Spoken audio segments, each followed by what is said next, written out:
Damian Nelson here with you on Friday, July 11, 2014. And as you know, David Hero remains suspended, especially with his shenanigans this past Monday at pwrshow.com with the David Hero Show. What a freaking joke that was. So I'm joined this week by yet another special guest co-host, Linda Kay. Welcome. You're doing Feedback Friday. Hashtag Feedback Friday. It's interesting. Fish Fry Friday? I like fish. What are you? Excuse me. Oh, Lord. Listen, I made you a star last week. Now you need to exit left. I'm sorry. What are you doing what are you here? wearing? You are suspended, bro. But I'm back. Can you hear me with those headphones on? I'm sorry, what was that? Look at these. Why are you wearing? These are Beats by Bolin. Oh, sweet Jesus. So, Linda, I'm sorry, you need to step. Wait, you bought Beats by? No, I Linda, didn't. No, I didn't. Don't go. No, these are fantastic. No, What are you doing? I'm now. You're suspended. I'm now endorsed by Bolin Services. Yeah. That's the whole reason you were suspended. Yeah, but look at these things. And you come in with He even that sent me cheap Captain T-shirt America. and these headphones with stickers on them. You know what? I listened to the David Hero Show with these Beats by Bolin. The David Hero Show. Wow. Which was a complete waste of tape. That had to be one of the most horrible things I've ever seen. Did you see the reviews? The people want that weekly. It was worse than Small Wonder. Small Wonder. Yeah, it's a TV show. Oh, I thought it was Little Robot Girl? I thought it was your biography, Small Wonder. So I'm back. Fish Fry Friday. We got lots to talk about. It was a big week. You'll be fine. Glad to see you dressed for the occasion.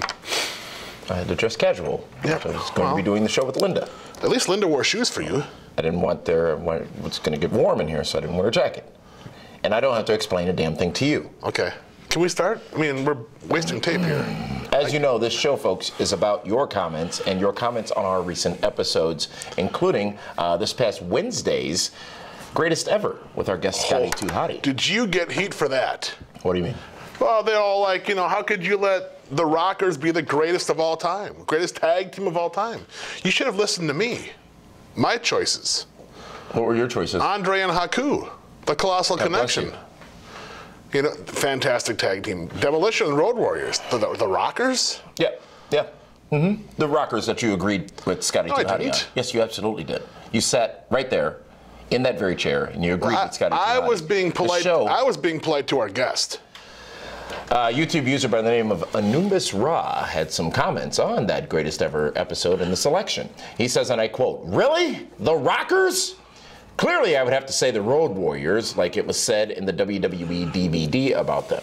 The Road Warriors set the standard and changed how tag teams should look and wrestle. Prior to them, in the 70s, tag team wrestling was middle-aged men that were at the twilight of their singles careers. So, they put them together.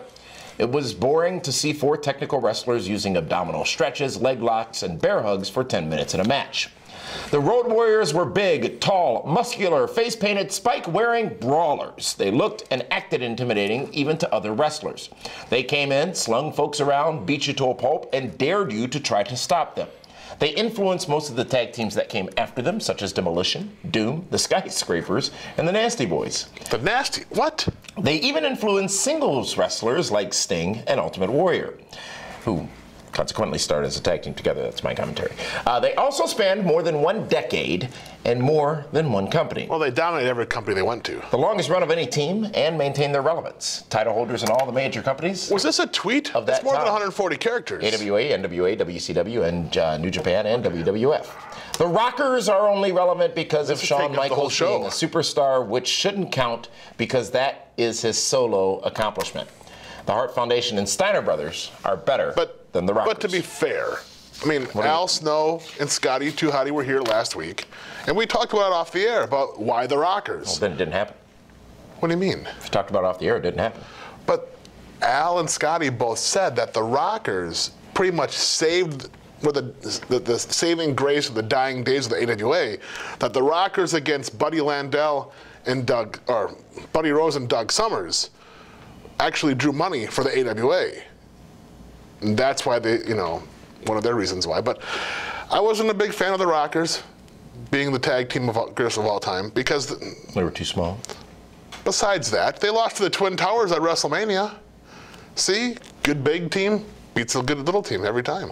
Thank you for those comments, Anubis Ra. And again, as we said on Greatest Ever last Wednesday, his name is as long as that.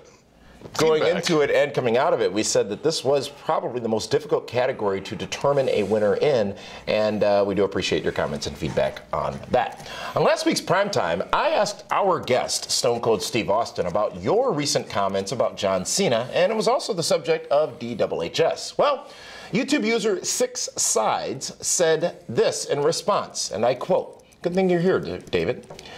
David Hero has spoken. Please shut up." My sentiments exactly. Whoa. Did you see how this idiot spelled his name? All completely wrong. Why are you going to call him a name? Because he's an idiot. How do you know that? Because I'm the spoken word. So WWE goes to their ace. Let's be honest here. The only reason John Cena is champion is because his 15 title reigns just so happened to cleverly fit into the title of their next video game, WWE 2K15. Can you stop? Please, seriously. The segment that followed on Raw was proof of that. This is the nonsense that I'm so sick and tired of with you IWC experts. You don't know anything. They don't care about a video game. They're going to make money regardless. It's not because it's called 2K15. Why would they do it now? Do it in October when it comes out. Quit overthinking. Right now, John Cena is the guy that draws the money and sells the tickets. God! The comment continues. No. Maybe Stone Cold should realize that the wrestling business has changed a great deal since he last competed. No, it hasn't. I do not respect John Cena, and people still cheer. There's a lot more to John Cena than wrestling. Just ask the countless guys who he has held down. Just ask his ex-wife. Trust me, the little kiddies who if the little kiddies saw who John Cena really was, they would boo him like everyone else. Oh, so this guy, knows his ex-wife? No, he read. Ex-wives lie. They do. They're terrible people. You know what? Once again, this person doesn't know anything about the wrestling business except what he watches on TV, or what he reads online, or what he plays with his action figures, or when he plays the video game. He's never been a part of the wrestling business, doesn't know how it works, and what's about it. Let's face it, Royal Rumble, okay? After the Royal Rumble, where were we? We were in a hotel room. We were in Kevin Nash's suite, who had just participated in the Royal Rumble. And what was one of the things we talked about? He told us how the board of directors looks at the merchandise sales of all of the superstars. It's important. If you're not selling merchandise, you're not going to be pushed to the moon. John Cena sells the most. End of story. There. It's out there. And finally, one more comment about WWE Champion John Cena. YouTube user Vince Labate says, I actually agree with this week's DHHS. Well, you can read this one then. I have been telling my friends something similar all week. I'm usually one of the first to criticize a Cena title run, but in this case, it makes perfect sense. Of course it does. In a perfect world, I think the WWE would have kept Cena away from the title and have him feud with guys like Wyatt, Cesaro, Rusev to help solidify these younger talents as main event stars. The unfortunate reality of the situation is that Bryan is injured and SummerSlam is very close. They need a megastar face champion to face what is looking to be Lesnar at SummerSlam. If they had given the title to Wyatt, Cesaro, or Reigns, I think it would have ultimately hurt their momentum. It would not have made sense in each of their current stories or progression up the WWE ladder. In addition to this, we just saw Orton as the champ for about 6 months. See, John Cena is the safe guy. Because even if John Cena loses to Brock Lesnar, it's not going to make a difference. But if Reigns, Wyatt, or Cesaro lose to Brock Lesnar, oh, he's getting buried. They're derailing his momentum. No, they're not. Brock Lesnar is the beast. He is the guy that just ended the streak, and he's the guy that's going to beat John Cena at SummerSlam to eventually elevate somebody else. Eventually being a key word that you use there. Eventually, because no one's ready right now. But eventually being, read more into what you're reading into now with John Cena being champion, and think, much like WWE does, about SummerSlam, about the WWE Network, about Royal Rumble, about WrestleMania, and think back again to, and I know all of you say you take credit for it, Daniel Bryan's rise to stardom. Well, they should take credit for his fall also. When he lost the Royal Rumble, remember how upset everybody was? Wasn't in the Royal Rumble. Exactly. But Didn't win the Royal Rumble. But remember how upset all of you were about it. And then look, just some 3 months later, he became WWE champion at WrestleMania in the main event, wrestling twice. Look forward, and maybe if you just took time to absorb the now and enjoy the now instead of overthinking the now. Are you springing us It'll right now? make the future that much better. It will be. Just be patient. It's going to get there. That's Feedback Friday, ladies and gentlemen. Thank you so exhausted. much for joining Linda us. should have stayed. Yeah, she should have, actually. And for that one, this is Damian Nelson saying we'll see you tomorrow night on Primetime on My24 Milwaukee and at PWRshow.com.